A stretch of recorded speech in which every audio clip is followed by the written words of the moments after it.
आणि त्याचे बेस्ट म्हणजे की आम्हाला इथे EMIची सुद्धा सुविधा आहे. नमस्कार, मी समीर पाटील, खोपटे बानपाडा येथील रहिवासी आहे. काही दिवसापूर्वी माझे दात दुखायला लागले, तेव्हा माझ्या मित्राने मला एक सल्ला दिला की doctor Gaikwad dental clinic Koproli येथे तुम्ही जाऊन दाखवा. तर मी इथं आल्यानंतर मला डॉक्टर गायकवाड सरांनी माझी चांगली ट्रीटमेंट केली.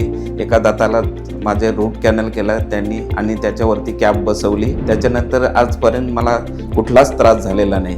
सुसज्ज असं क्लिनिक गायकवाड डेंटल क्लिनिक आहे. आणि नंतर त्यांनी मला आज मी फॉलोअपसाठी इथं आलेलो आहे आणि आज आल्यानंतर डॉक्टरांनी मला एक सल्ला दिला की तुम्ही इम्प्लांट करून घ्या म्हणून. आणि त्याचे बेस्ट म्हणजे की आम्हाला इथे EMIची सुद्धा सुविधा आहे. म्हणजे खिशात पैसे नसले, 0 डाऊन पेमेंटमध्ये मी माझं सर्व काम करून घेतलेलं आहे.